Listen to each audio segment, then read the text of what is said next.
आज मोबाइल एवं आम जीवन विषय किछि कथा हवा किछि गुरुत्वपूर्ण आलोचना करिबा।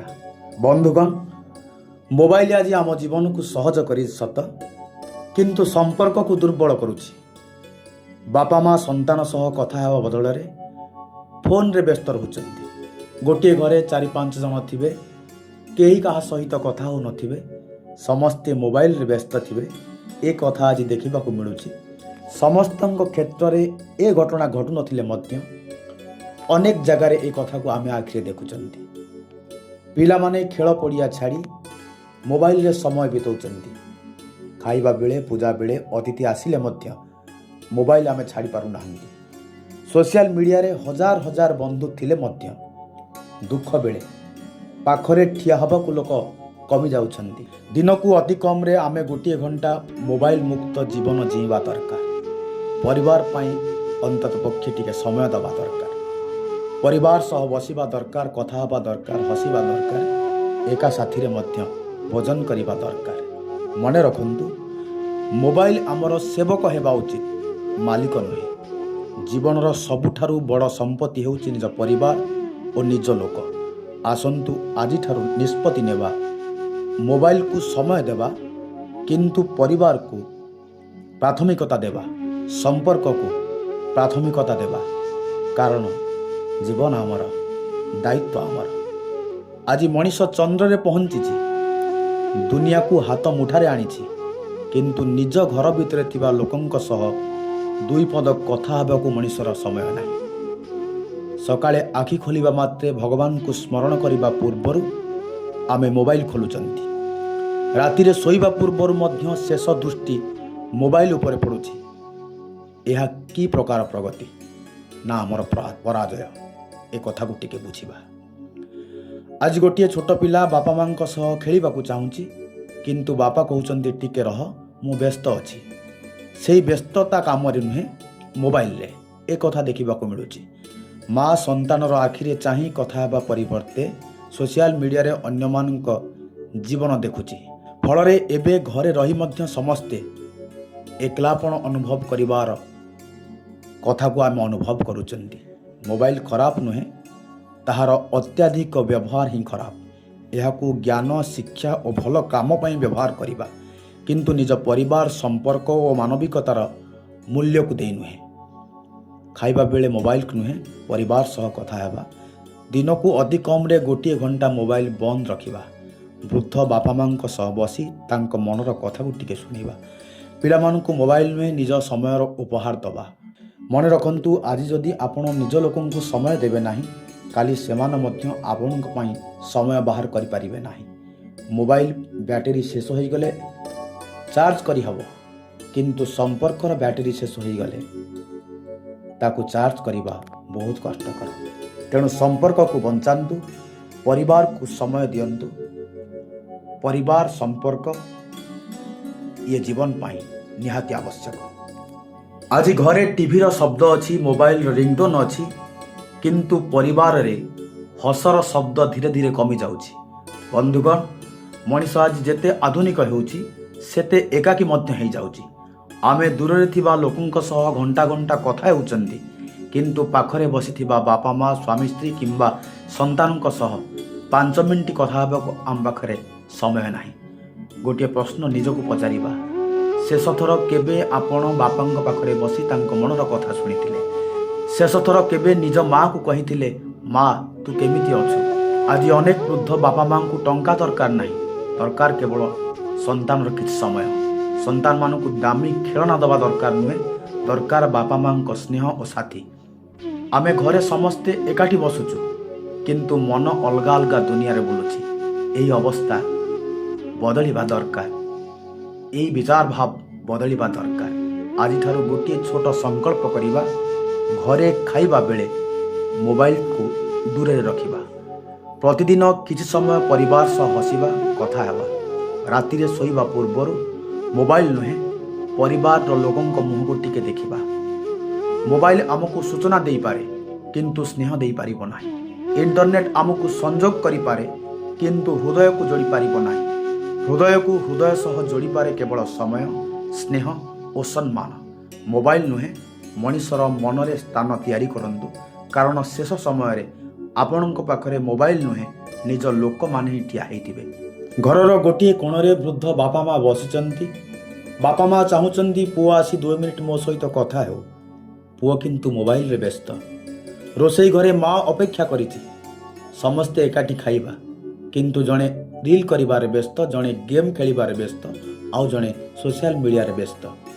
ଏହା କେବଳ ଗୋଟିଏ ଘରର କାହାଣୀ ନୁହେଁ, ଆଜି ହଜାର ହଜାର ପରିବାରର ବାସ୍ତବ ଚିତ୍ର। ପୂର୍ବରୁ ଘରର ଅଗଣାରେ ସମସ୍ତେ ବସି ଗପ କରୁଥିଲେ, ଆଜି ସମସ୍ତେ ଗୋଟିଏ ଘରେ ଥାଇ ମଧ୍ୟ ଅଲଗା ଅଲଗା ଦୁନିଆରେ ବଞ୍ଚୁଛନ୍ତି। ଆମେ ମୋବାଇଲର ନୋଟିଫିକେସନ୍ ଶୁଣିବା ମାତ୍ରେ ଦୌଡ଼ି ଯାଉଛୁ, କିନ୍ତୁ ବାପା ମାଙ୍କ ଡାକ କେବେ କେବେ ଆମେ ଶୁଣିପାରୁନାହାନ୍ତି। ଏହା ଭାବନ୍ତୁ, ଯଦି ଆପଣଙ୍କ ବାପା କିମ୍ବା ମା ଆପଣଙ୍କ ସହ କଥା ହେବାକୁ ଚାହୁଁଛନ୍ତି, ତେବେ ମୋବାଇଲକୁ 5 ମିନିଟ୍ ପାଇଁ ତଳେ ରଖିପାରିବେ କି ନାହିଁ? ସମୟ ବହୁତ ଶୀଘ୍ର ବଦଳିଯାଏ। ଯେଉଁ ମାଆକୁ ଆଜି ପରେ କଥା ହେବି କହୁଛୁ, ହୁଏତ କାଲି ସେହି ସୁଯୋଗ ଆମକୁ ମିଳିବ ନାହିଁ। ଯେଉଁ ବାପାଙ୍କୁ ଆଜି ଅଣଦେଖା କରୁଛୁ, କାଲି ତାଙ୍କ ଖାଲି ଚେୟାରକୁ ଦେଖି କାନ୍ଦିବାକୁ ପଡ଼ିପାରେ। ତେଣୁ ମନେ ରଖନ୍ତୁ, ମୋବାଇଲର ସ୍କ୍ରିନ୍ ଭାଙ୍ଗିଗଲେ ନୂଆ ସ୍କ୍ରିନ୍ ଲଗାଇ ହେବ, କିନ୍ତୁ ଭାଙ୍ଗି ଯାଇଥିବା ସମ୍ପର୍କକୁ ଯୋଡ଼ିବା ସବୁବେଳେ ସମ୍ଭବ ନୁହଁ। ତେଣୁ ଆସନ୍ତୁ, ସମ୍ପର୍କକୁ ଟିକେ ବଜାୟ ରଖିବାର ପ୍ରଚେଷ୍ଟା କରିବା, ବାସ୍ତବତାକୁ ଗ୍ରହଣ କରିବା। ଆମେ ପ୍ରତିଦିନ ମୋବାଇଲକୁ ଚାର୍ଜ କରୁଛନ୍ତି, କିନ୍ତୁ କେବେ ନିଜ ସମ୍ପର୍କକୁ ଚାର୍ଜ କରୁଛନ୍ତି କି?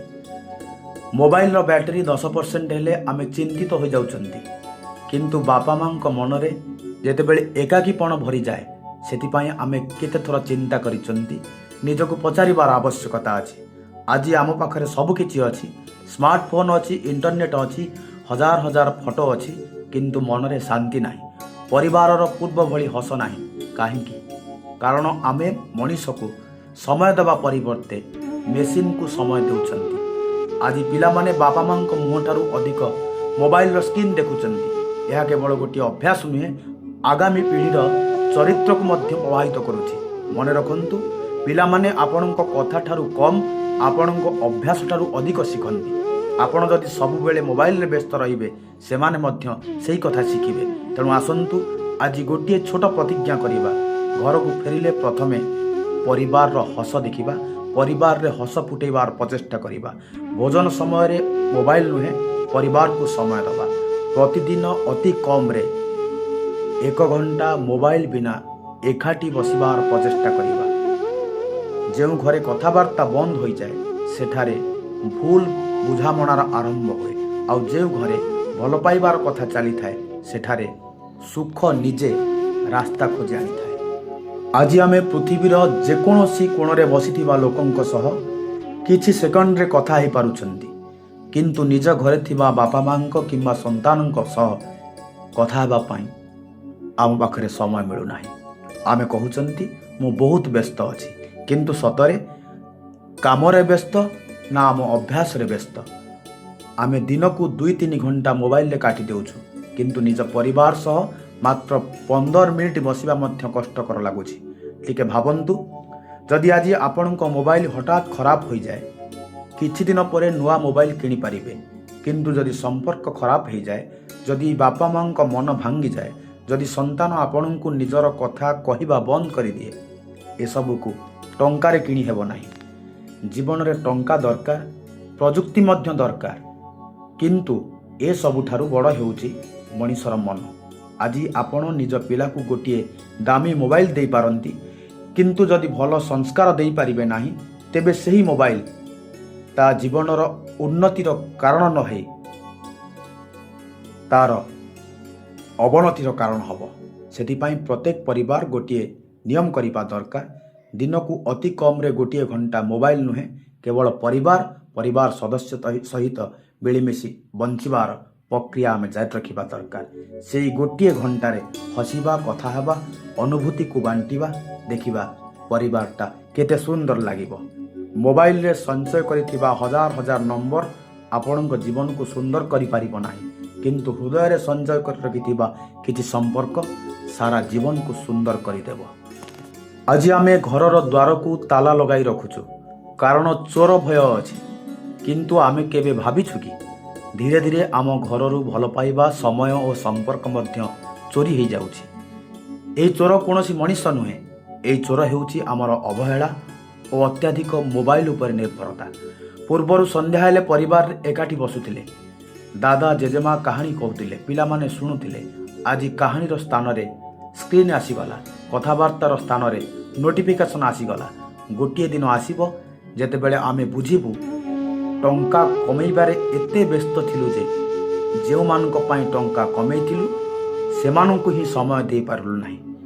ବାପା ମା ବୃଦ୍ଧ ହୋଇଯିବେ, ପିଲାମାନେ ବଡ଼ ହୋଇ ନିଜ ଜୀବନରେ ବ୍ୟସ୍ତ ହୋଇଯିବେ। ସେତେବେଳେ ଅନୁତାପ କରିଲେ ମଧ୍ୟ ସମୟ ଫେରି ଆସିବ ନାହିଁ। ତେଣୁ ଆଜିଠାରୁ ଆରମ୍ଭ କରନ୍ତୁ, ବାପା ମାଆଙ୍କୁ ପ୍ରତିଦିନ କିଛି ସମୟ ଦିଅନ୍ତୁ, ପିଲାମାନଙ୍କ ସହ ହସନ୍ତୁ ଆଉ ଖେଳନ୍ତୁ।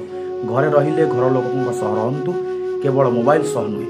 ମନେ ରଖନ୍ତୁ, ଜୀବନର ସବୁଠାରୁ ବଡ଼ ଦରିଦ୍ରତା ହେଉଛି ଟଙ୍କାର ଅଭାବ ନୁହେଁ, ସମ୍ପର୍କର ଅଭାବ।